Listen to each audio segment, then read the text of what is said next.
Praise the lord. చేరి వచ్చిన మీకు అందరికీ ప్రభువైన యేసుక్రీస్తు నామములో శుభాలు తెలియజేయుచున్నాను. ఈ దినము కొరకు ఏర్పాటు చేయబడిన లేఖన భాగము యోహాను సువార్త 2వ అధ్యాయము 10వ వచనం. ప్రతి వారును మొదట మంచి ద్రాక్షారసము పోసి జనులు మత్తుగా ఉన్నప్పుడు జబ్బు రసము పోయెను. నీవైతే ఇది వరకును మంచి ద్రాక్షారసం ఉంచుకొని ఉన్నావని అతనితో చెప్పెను. ఆమేన్. దేవునికి స్తోత్రం. హల్లెలూయా. మన ప్రభువును రక్షకుడైనటువంటి మన కొరకు త్వరగా మేఘవాహనం మీద రాబోతున్నటువంటి నజరుడైన యేసుక్రీస్తు నామములో మీ అందరికీ ప్రత్యేకమైన వందనాలు తెలియజేస్తున్నాను. ఆయన హెచ్చవలసినది అనేటువంటి కార్యక్రమాన్ని ఆదరిస్తున్న మీ అందరిని బట్టి నేను ప్రభు నామాన్ని మహింపరుస్తున్నాను. ఈ కార్యక్రమం మీది, ఈ కార్యక్రమం మనందరిది. ఈ కార్యక్రమాన్ని విజయవంతం చేయాల్సిన అవసరం ఉంది. దయచేసి యూట్యూబ్ లింక్స్ మీ గ్రూప్లో, మీరు వేరు వేరు గ్రూపుల్లో మెంబర్స్గా ఉంటారు, ఆ గ్రూపుల్లో వాళ్ళకి షేర్ చేయండి. మీ ఫ్రెండ్స్కి, కొత్త ఫ్రెండ్స్కి వాళ్ళకి షేర్ చేయండి. వాక్యము స్ప్రెడ్ కావాలి, వాక్యం విస్తరించాలి. కాబట్టి ఎవరు ఏ వాక్యం ద్వారా పట్టబడతారో మనకు తెలియదు, ఎవరు ఏ వాక్యం ద్వారా రక్షింపబడతారో మనకు తెలియదు, ఏ వాక్యం ఎవరికి దీవెనకరంగా ఉంటుందో మనకైతే తెలియదు. కనుక దయచేసి జ్ఞాపకం చేసుకోండి, దేవుని వాక్యాన్ని పంచండి. పంచండి అంటే మీరు ప్రకటించవచ్చు. ఒకవేళ మీరు ప్రకటించలేని పక్షంలో మీరు ఏకీభవించేటువంటి ఏ ఏ సందేశాలు ఉన్నాయో ఆ సందేశాలు మీరు ప్రాపగేట్ చేయొచ్చు, లేకపోతే ప్రమోట్ చేయొచ్చు. దేవుని స్తోత్రం. హల్లెలూయా. యోహాను సువార్తలో ప్రభు కృపను బట్టి ఇప్పటివరకు మనం 756 సుమారు 750 సందేశాలు మనం యోహాను సువార్తలోని 21 అధ్యాయాల్లోంచి ఆలోచించడం జరిగింది. ఇంకా మనం 2వ అధ్యాయంలో ఉన్నాం. ఇంకా 19 అధ్యాయాల్లోంచి మనం వేరు వేరు విషయాలు ఆలోచించుకోబోతున్నాం. అంటే ఈ అధ్యాయాలు ధ్యానిస్తూ ఉండాలి, ఈ వాక్యాలు ధ్యానిస్తూ ఉండాలి. నేను ఇంకా డీప్ స్టడీ చేయడం కోసం నేను నెట్లో సెర్చ్ చేసి అక్కడ ఇక్కడ వేరు వేరు ఉన్నట్టు మంచి ఇంగ్లీష్ బుక్స్ అవి తెప్పించుకొని చదువుతున్నాను. ఏ పుట్టలో ఏ పాము ఉంటుందో, ఎవరి మెదడులో ఎటువంటి ఆలోచన ఉంటుందో, కొత్త థాట్స్ ఏమైనా ఇచ్చారా అని కొత్త థాట్స్ కోసం అదే సమయంలో ప్రభు సన్నిధిలో కనిపెడుతూ ఇలాగా దీని కొరకు నేను ప్రయాసపడుతూ మీ దేవుని సన్నిధిలో కనిపెడుతూ మీ ఎదుట ఇలా నిలబడడానికి ప్రభు నాకు అవకాశం ఇచ్చాడు. దేవుని స్తోత్రం. ఈ సమయంలో మనం దేవుని వాక్యాన్ని ధ్యానించుకుందాం. గత ఎపిసోడ్లో జల రూపాంతరం, ట్రాన్స్ఫిగరేషన్ ఆఫ్ ది వాటర్స్, ఇశ్రాయేలీయుల యొక్క అరణ్య ప్రయాణంలో మెరీబా అనేటువంటి వాటర్స్, మెరీబా అనే వాటర్స్ కాదు అవి, జలాలకు మెరీబా అని పేరు పెట్టారు. కారణం ఏంటంటే వారు యెహోవాతో వాదించారు అనే విషయాన్ని సంఖ్యాకాండం 20వ అధ్యాయంలో మనం చూస్తున్నాం. వారు స్వాస్థ్యానికి చేరుకోముందే, వారు గమ్యానికి చేరుకోవడానికి ముందే వారి యొక్క కాంట్రవర్షియల్ వాటర్స్, వివాద జలము అది విందు జలంగా మారినట్టుగా మనం యోహాను సువార్త 2వ అధ్యాయంలో విషయాన్ని మనం చూసాం. అంతేకాకుండా వ్యాపార జలము, వ్యాపారాత్మకమైన ధోరణిలో ఉన్నటువంటి విధానాలు ఆ మందిరంలో బోర్డులు కనిపిస్తున్నాయి ఎవ్రీవేర్, అన్ని చోట్ల. ఇంతకుముందు గత ఎపిసోడ్లో చెప్పినట్లుగా జబ్బు రసము బాణలో ఉంది, జబ్బు రసం భవనంలో ఉంది, జబ్బు రసం బుద్ధిలో ఉంది, లేదా బుర్రలో ఉందని మనం చెప్పుకున్నట్లుగా అలాగే ఎవ్రీవేర్ దిస్ వ్యాపారాత్మకమైన కమర్షియల్ నేచర్స్ ఉన్నాయి. అందుకనే హైదరాబాద్లో ఒక మంచి దైవజనులు పాస్టర్ సిడి స్టీఫెన్ గారు, వారు వ్యవసాయమా వ్యాపారమా వ్యవసాయమా అనేటువంటి చక్కటి ఒక పాంప్లెట్ రాశారు. దాంట్లో ఆయన చెప్పినట్టు మాటలు, వ్యాపారం ఈజీగా ఉంటుంది, వ్యవసాయం అంత ఈజీగా ఉంటుంది. ఈ రోజులో దేవుని సేవ చేస్తున్నాం అనుకొని మనం దేవుని సేవ వ్యాపారంలాగా చేస్తున్నామా, వ్యవసాయంలాగా చేస్తున్నామా? వ్యాపారము త్వరగా పెట్టేసేయచ్చు, కానీ వ్యవసాయం అంత త్వరగా చేయలేము, దానికి కొద్ది టైం పడుతుంది. దేవుని సేవ కూడా అంతే. వ్యాపారాత్మకమైన ధోరణిలో జరుగుతున్న విధానాలు ప్రపంచంలో బోల్డ్ కనిపిస్తున్నాయి. ఇప్పుడు వాటన్నిటిలోకి వెళ్ళడం లేదు, కానీ మనం లేఖనాల్లోకి వచ్చేద్దాం. కనుక మనం పోయిన నిన్నటి ఎపిసోడ్లో వ్యాపార జలము అది వాక్య జలంగా మారిందని, అక్కడ వాక్యపు యొక్క ప్రస్తావనలు, యెషయా గ్రంథములోని ప్రస్తావన, కీర్తన గ్రంథములోని ప్రస్తావన వచ్చిందని, అంతేకాకుండా విమర్శా జలాలు విశ్వాస జలాలుగా, కొంతమంది విమర్శకులు ఉన్నప్పటికీ కూడా, విమర్శించే వాళ్ళు ఉన్నప్పటికీ కూడా విశ్వసించే వాళ్ళని కూడా దేవుడు అక్కడ ఏర్పాటు చేశాడని వాళ్ళు పుట్టుకొచ్చారనేటువంటి విషయాలు మనం గత ఎపిసోడ్లో మాట్లాడుకున్నాం. ఈ దినం మనం ధ్యానం నిమిత్తమై యోహాను సువార్త 2వ అధ్యాయము 10వ వచనము. Gospel according to John 2nd chapter verse 10. ప్రతి వాడును ఆ, మొదట మంచి ద్రాక్షారసమును పోసి ఆ, జనులు మత్తుగా ఉన్నప్పుడు జనులు మత్తుగా ఉన్నప్పుడు జబ్బు రసం పోయిను. జనులు మత్తుగా ఉన్నప్పుడు జబ్బు రసాన్ని పోస్తాడు. నీవైతే ఇది వరకును ఆ, మంచి ద్రాక్షారసం ఉంచుకొని ఉన్నావని ఇది వరకును మంచి ద్రాక్షారసము ఉంచుకొని ఉన్నావని అతనితో చెప్పాను. అతనితో చెప్పాను. And set to that bride groom, ఆ పెళ్లి కుమారునితో, every host, your a host, and every host అనగా ఆతిథ్యం ఇచ్చేటువంటి ప్రతివాడు, serve his best wine first until everyone has had a cup or two. 1-2 తాగిన తర్వాత, 1-2 పెగ్గులు సేవించిన తర్వాత, then he serves the cheaper wine. అప్పటి నుంచి కొద్దిగా మార్చి ఇంకా చాలే, అది ఒరిజినల్ అక్కడ ఉంచండి, చీప్గా ఉన్నదాన్ని పంచండి.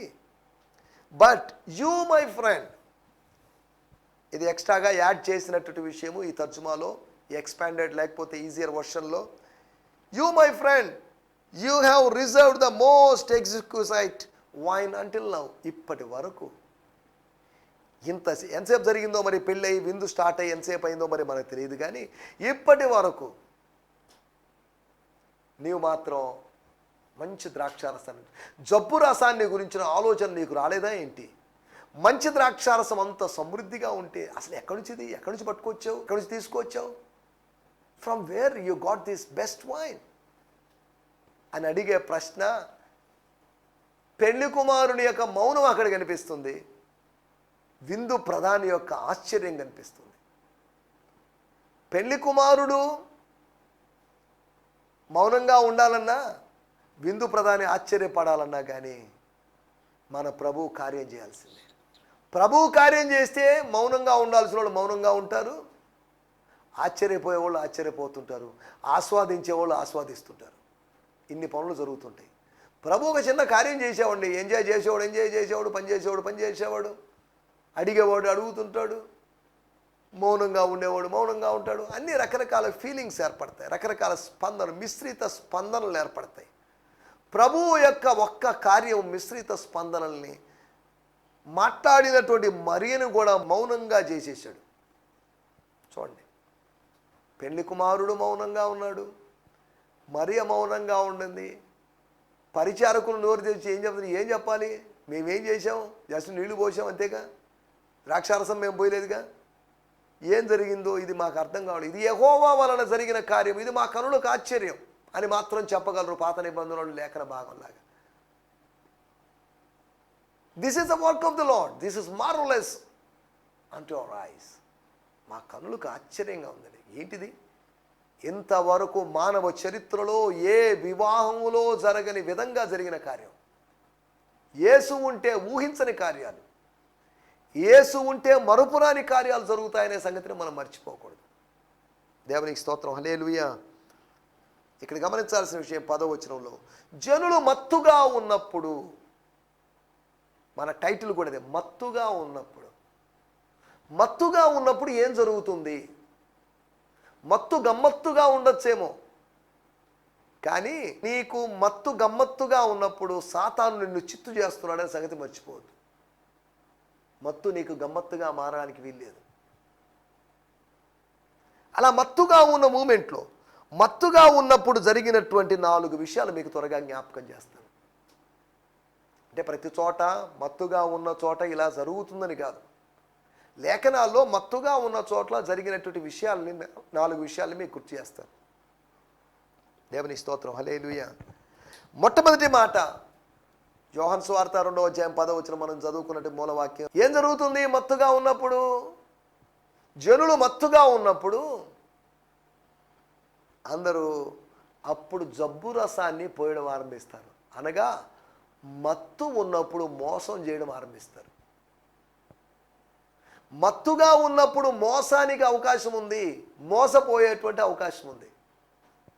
చూడండి ఒక మాట, మత్తయి సువార్త 13వ అధ్యాయము 25వ వచనంలో మనం గమనిస్తే, మనుషులు నిద్రించుచుండగా మనుషులు నిద్రించినప్పుడు అని కాదు, నిద్రించుచుండగా, కొంతమంది ఆలస్యంగాను కొంతమంది త్వరగా నిద్రించుచుండగా అతని శత్రువు వచ్చి ఆ, గోధుమల మధ్యను గురుగులు విత్తిపోయాను. ఎస్, మనుషులు నిద్రిస్తున్నప్పుడు, but everyone was asleep, an enemy came and planted weeds among the wheat and ran away. ఒకడొచ్చాడు, శత్రువు వచ్చాడు, మీ విరోధి అయిన అపవాది. మత్తుగా ఉన్నప్పుడు నీ మనసులో ఏవో నాటిపోతుంటాడు. వాడికి నాటడమే పని, వాడికి ప్లాంటింగే పని, ప్లాంటింగ్ ప్రాసెస్లో ఉన్నాడు. ఇది నిజమా అని అడిగి, మీరు చావరు, మీరు దేవతల్లాగా మారతారు అనేటువంటి పిచ్చి ఆలోచన పెట్టాడు. మొడవయా పిచ్చి మాటలు చెప్పినా కానీ అని ఎదిరించకుండా వాళ్ళు అయిండొచ్చేమో, it's maybe it's a probability, అలా జరిగే అవకాశం ఉంది కదా. అయినా చావకుండా ఉండడం మంచిదే కదా. ఆయనేమో చస్తానంటున్నాడు, ఈడేమో చావనంటున్నాడు, ఏది కరెక్ట్ అబ్బా? చావవు చస్తావు అనే రెండిటి మధ్యలో డైలమాలు. ఇప్పుడు ఉన్నట్లుగానే ఉందామా, దేవతల్లాగా ఉందామా అనేటువంటి ఆ రెండిటి మధ్యలో ఊగిసలాట జరిగింది. చూడండి, మరలా చెప్తున్నాను, చావవు అనేదానికి చస్తావు అనేదానికి మధ్యలో, చస్తావు అన్నాడు దేవుడు, చావు అన్నాడు సాతాను. ఈ రెండిటి మధ్యలో. అంతేకాకుండా మామూలుగా ఇలాగే ఉంటారు, మీరు మనుషులాగా ఉన్నారు, నా పోలిక నా స్వరూపం చొప్పున సూచించబడ్డారు, ఓకే, ఇలాగే ఉంటారు. నో, దీనికన్నా ఇంకా పైగా ఉంటారు, దేవతల్లాగా ఉంటారు. ఏది కావాలి? వాళ్ళ ముందు చాయిస్.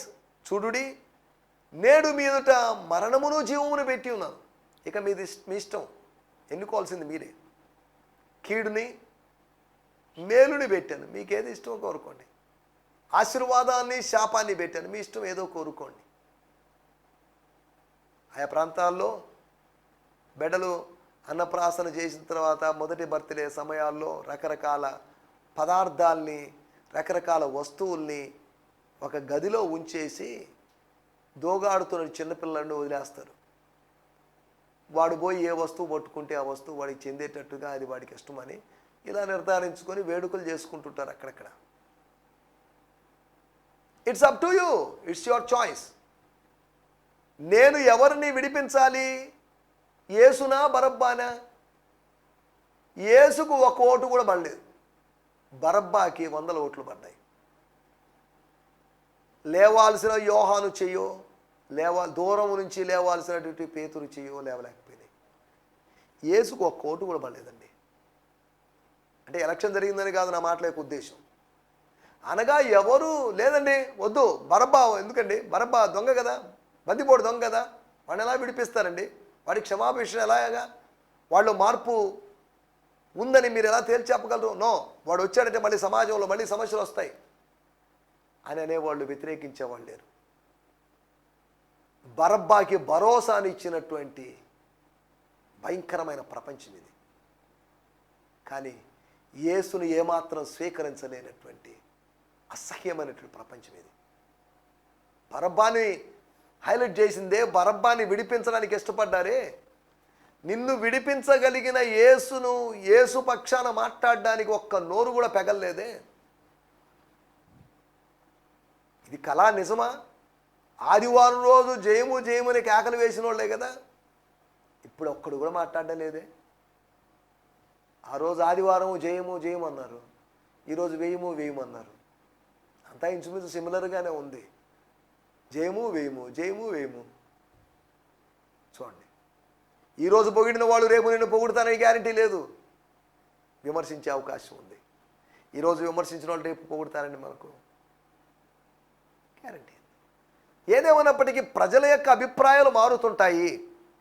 ఒకటి మనం గమనించాల్సిన విషయము, శత్రువు చేసేటువంటి పని అనగా పెళ్లిలో శత్రువులు వచ్చేసి జబ్బురసం పోస్తున్నారని కాదు. అనగా మత్తుగా ఉన్నప్పుడు, అది ఒకవేళ మద్యపు మత్తైనా నిద్ర మత్తైనా కానీ గమనించాల్సిన, మోసం జరిగేటువంటి అవకాశం ఉంది, అన్యాయం జరిగేటువంటి అవకాశం ఉంది. కాబట్టి మత్తులో నుంచి లేవాలి. యోవేలు గ్రంథము 1వ అధ్యాయం 2వ వచనంలో మత్తులారా మేల్కొనండి. మేల్కోవాలి. పెద్దలు, ఆ దేశ ప్రజలు, యాజకులు వీళ్ళందరూ మత్తులుగా మారిపోయారు. మత్తు నుంచి మేల్కోవాలి. మత్తులోనే ఉన్నావా? మత్తులోంచి మేల్కొన్నావా? ఓ విశ్వాసి, 8:15 కదా, 8:20 కదా, ఇంకాసేపు పడుకుందాం అని మత్తులో ఉన్నావా? లేదు, లేద్దాం, ఇప్పటికే లేట్ అయిపోయింది, అమ్మా ఇట్స్ టూ మచ్ టైం, కాబట్టి లేవాలండి, కొద్దిసేపు దేవుని మాటలు కొద్దిసేపు ప్రార్థన చేసుకుని నేను నా కార్యక్రమాలకు వెళ్ళిపోవాలి, నా ప్రోగ్రామ్స్లోకి వెళ్ళిపోవాలి అనే ఆలోచన ఉందా? ఇంకాసేపు కునుకుతాను, ఇంకాసేపు కునుకు తీస్తాను అనుకుంటారేమో. సామెతల గ్రంథంలో జ్ఞాని అయిన సొలొమోను చెప్పినట్లుగా దారిద్ర్యము దోపిడీదారుడు వచ్చినట్లుగా, ఆయుధదారుడు వచ్చినట్లుగా వస్తాడు. జాగ్రత్త. మార్నింగ్ సిక్నెస్ పేరుతో మీ సోమరితనాన్ని సమర్థించుకోవడానికి ప్రయత్నం చేయొద్దు. లేద్దాం. This is the time to rise up, to read the word of God, to pray in the presence of God. Bible చదివేటువంటి సమయం, వాక్యం ధ్యానించేటువంటి సమయం, ప్రార్థించేటువంటి సమయం. దేవుని స్తోత్రం. ఈ సమయంలో ఇంకా నిద్రలో ఉన్నావా? తెల్లవారుజాము సమయంలో ముస్లిం సోదరులకి వాళ్ళ మైకుల్లోంచి ఇచ్చే పిలుపు, భాయ్ ఓర్ బెహనో టే లేవండి, సమయమైంది అని.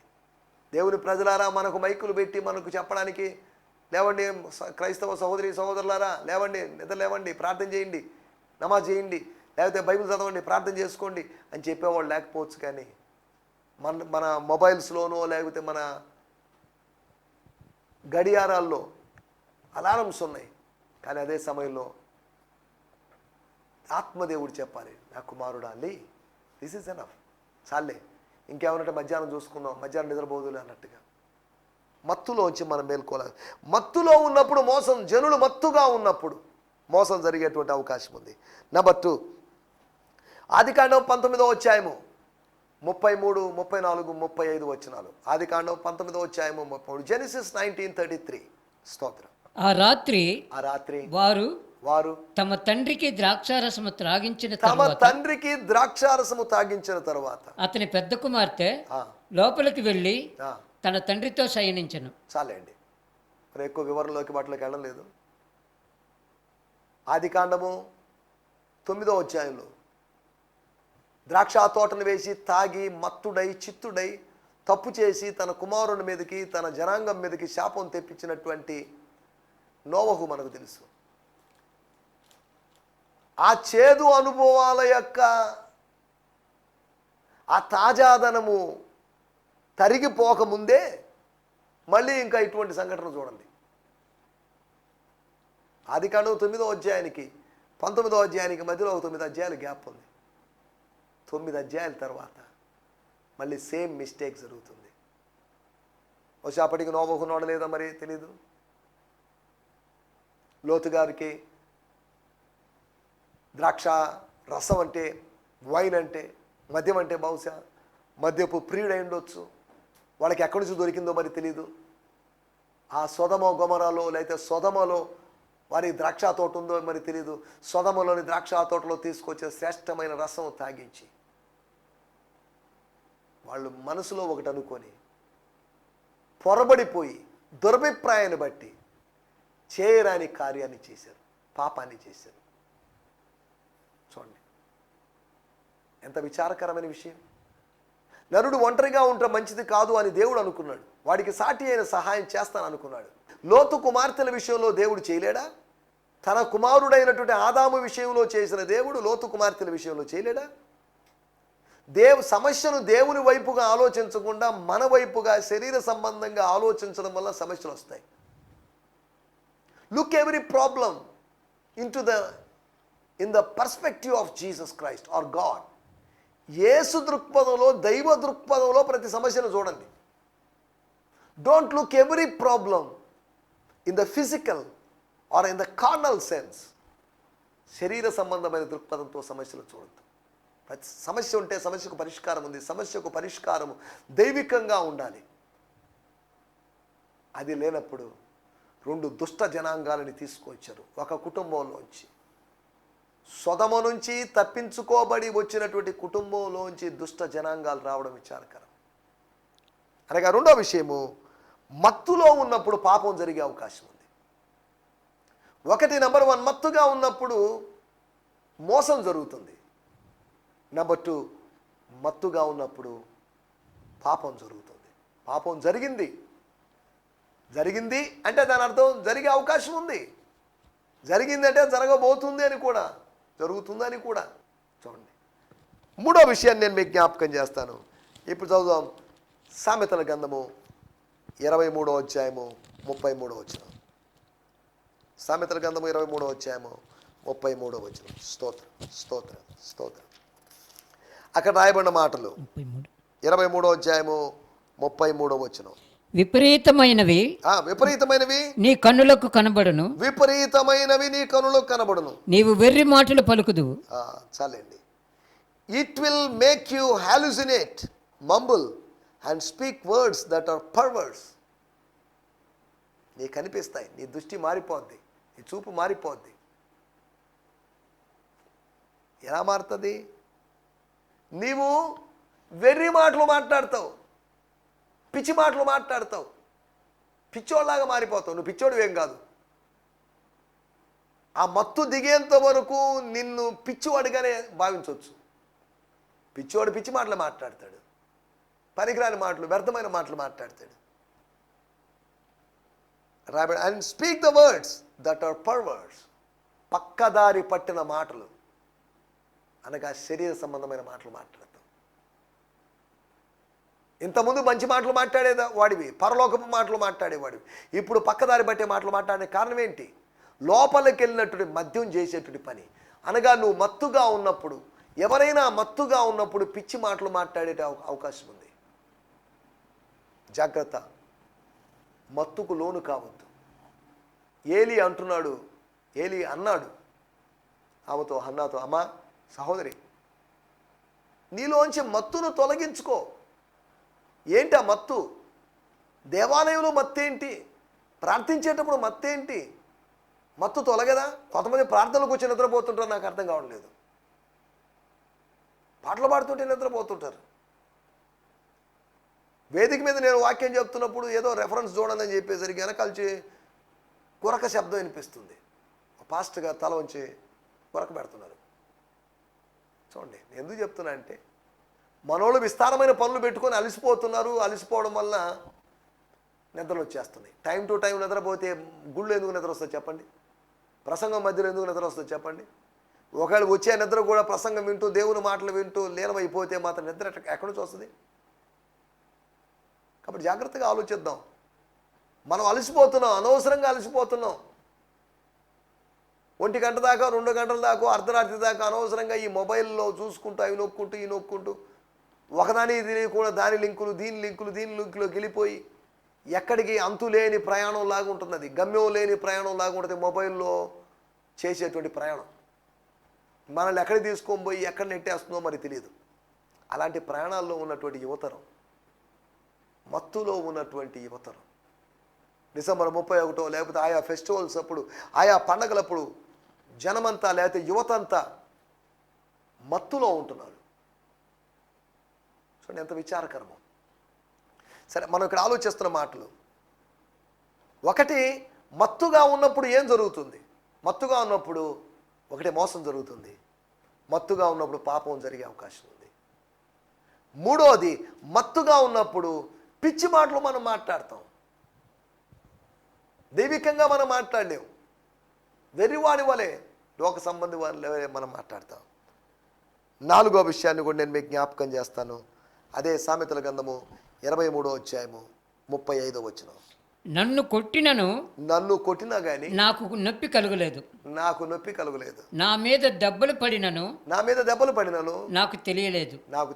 నేను ఎప్పుడు నిద్ర మేల్కొందును మరలా దాన్ని వెతుకుదును అని నీవు అనుకుందు. చాలండి.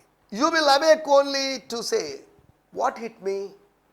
I feel like I have been run over by a truck. Yet off, you will go looking for another drink. ఏంటట? నీ ఆలోచనలు ఎలా తేడాగా ఉన్నాయి చూడండి. ఈ అవగాహనలో తేడా. నువ్వు అనుకుంటున్నావు నన్ను ఎవరు కొట్టలేదు, అసలు ఏం జరగలేదు, నథింగ్ హ్యాపెండ్. అసలు ఏంటిదంతా? కొత్త లోకంలో, వింత లోకంలో, భ్రమల లోకంలో నువ్వు ఉన్నావు. చూడండి ఎంత విచారకరం. మానవుడు అలాంటి స్థితిలో ఉండకూడదు. అలాంటి స్థితిలో ఉండడానికి నిర్మించబడలేదు, వాడు తయారు చేయబడలేదు. ఏ ఉద్దేశంలో, ఏ విధానాల్లో అయితే మానవుడు ఉండకూడదని దేవుడు అనుకుంటున్నాడు, అదే విధానాల్లో దేవుని బిడ్డలు అనబడిన వాళ్ళు ఈ దినాల్లో ఉంటున్నారు. క్రైస్తవ కుటుంబాల్లో కూడా అనేక మంది మద్యపాన ప్రియులు. విచారకరం. దీనివల్ల సంసారాల్లో సమాధానం లేకపోవడం, భార్యలు కొట్టడం. అయ్యో, అన్యుల కుటుంబాల సంగతి ఏమో కానీ క్రైస్తవ కుటుంబాలు నాకు బాగా చాలా కుటుంబాలు తెలుసు. మద్యపానం ద్వారా వాళ్ళ జీవితాలు నాశనం అయిపోతున్నాయి. ఆర్థిక పరంగా కృషించిపోతున్న పరిస్థితి. మన విషయాల్లోకి వచ్చేద్దాం, ముగింపులోకి వచ్చేద్దాం. మత్తుగా ఉన్నప్పుడు ఏం జరుగుతుంది? ఒకటి, మత్తుగా ఉన్నప్పుడు మోసం జరుగుతుంది. రెండవది, మత్తుగా ఉన్నప్పుడు పాపం జరుగుతుంది. మూడవది, మత్తుగా ఉన్నప్పుడు పిచ్చి మాటలు వచ్చేస్తాయి. నాలుగోది, మత్తుగా ఉన్నప్పుడు నీ ఆలోచనలు, నీ దురాత్మ ఆలోచనలు కలిగిన వాడే పిచ్చి ఆలోచనలతో ఉంటాం, భ్రమలలో ఉంటాం. పాపం వల్ల కలుగు భ్రమ అని హెబ్రీ పత్రిక 3వ అధ్యాయం రాయబడింది. దయచేసి తలలోంచండి, కళ్ళు మూసుకోండి, చిన్న ప్రార్థన చేసుకుందాం. పరిశుద్ధుడు అయిన మా దేవా, మత్తు ఎంత భయంకరమో. మతాన్ని మత్తు అన్నవాళ్ళు కూడా ఉన్నారు. అయినప్పటికీ ప్రభువా, మతమత్తైనా, మద్యమత్తైనా, పాపమత్తైనా, నిద్రమత్తైనా, ఈ మత్తులు ఎంత ప్రమాదకరమో మీరు మాకు గుర్తు చేశారు. మత్తులారా మేల్కొండి అనేటువంటి మీరు యోవేలు గ్రంథంలో ఇచ్చిన పిలుపు మాకిచ్చిన పిలుపు అని కూడా మేము భావిస్తున్నాం. మత్తులో ఉండి మోసపోకుండా, మత్తులో ఉండి పాపం చేయకుండా, మత్తులో ఉండి పిచ్చి మాటలు మాట్లాడకుండా, మత్తులో ఉండి పిచ్చి ఆలోచనలు చేయకుండా మేల్కొన్న వారమై మేము ముందుకు సాగుతూ సాయం చేయమని అడుగుతున్నాం. మీరు మాకు వినిపించిన మాటల కొరకే మీకు వందనం చెల్లిస్తూ యేసు క్రీస్తు నామములోనే ప్రార్థించడుగుతున్నాం తండ్రి. ఆమేన్. ఆమేన్. దేవుని స్తోత్రం. మీ అందరికీ వందనాలు. హల్లెలూయా. ఈ సందేశము మీకు ఆశీర్వాదకరంగా ఉందని నమ్ముచున్నాము. ప్రార్థన అవసరతల కొరకు మమ్మల్ని సంప్రదించవలసిన మా చిరునామా గిద్యోన్ మిషన్ చర్చ్, 6వ వీధి, శాంతినగర్, నెల్లూరు 4, ఆంధ్రప్రదేశ్. పిన్ 524004. మా ఫోన్ నంబర్లు 7036443613 మరి ఒక నంబర్ 9392293010. మా ఈమెయిల్ ఐడి gfihmi2015@gmail.com. దేవుడు మిమ్మును ఆశీర్వదించునుగాక. ఆమేన్.